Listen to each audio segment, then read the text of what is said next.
Hi everyone, hiking day 1. It's now 9:20 a.m. and I just arrived at the base Pondok Timpohan where all the hikers will start hiking. This is the entrance. Pondok Timpohan. Kiri sikit. So mungkin ada yang sudah yang pernah naik sebelum ni kan.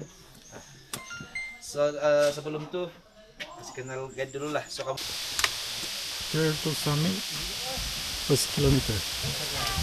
And we have this beautiful waterfall. ada dulu gitu. Ada itu.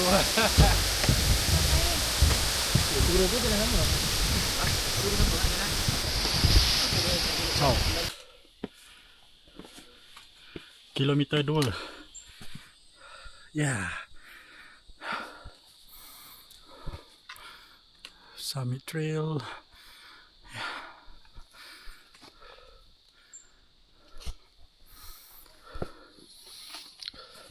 Another 4 kilometer to Labarata. Let's go.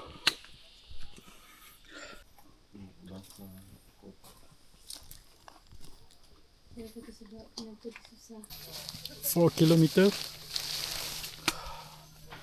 Another 2 kilometer to Labarata. As you can see, the rock stairs to Labarata is very challenging, guys.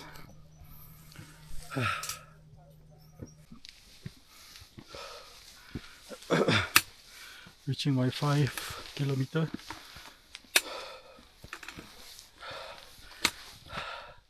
Yeah, it's raining and it's really cold. As you can see, this is 3272.7 meter above sea level, and I am successfully arrived Panalaban Kinabalu.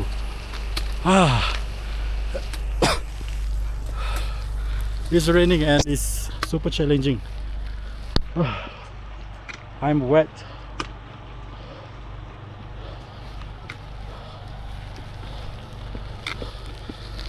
Here's the place where I will stay tonight. Okay. Hi everyone. Now I dah bersihkan diri, dah mandi. So I dah terus siap-siap pakai untuk summit attack tonight. Now I on the way pergi nak dinner. It's 10 degrees Celsius now at 3,272 meter above sea level. And since it's heavily raining, as you can, I want to show you this. There is a waterfall. Dinner time.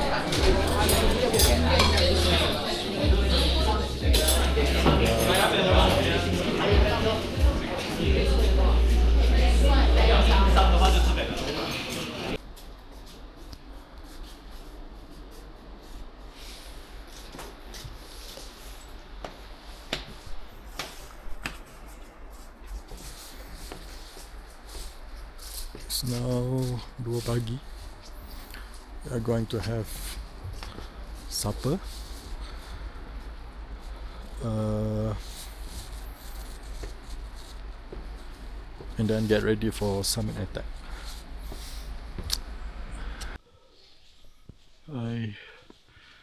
Good morning everyone.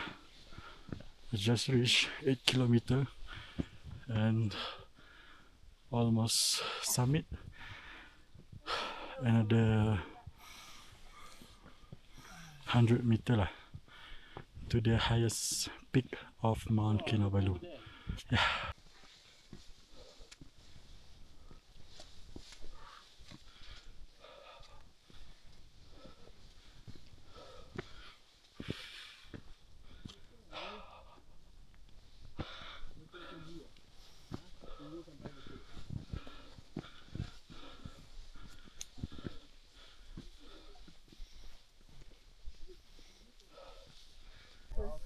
I know.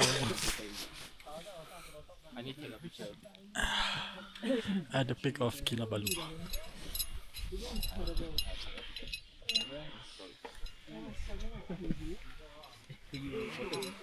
Hey? Take a photo.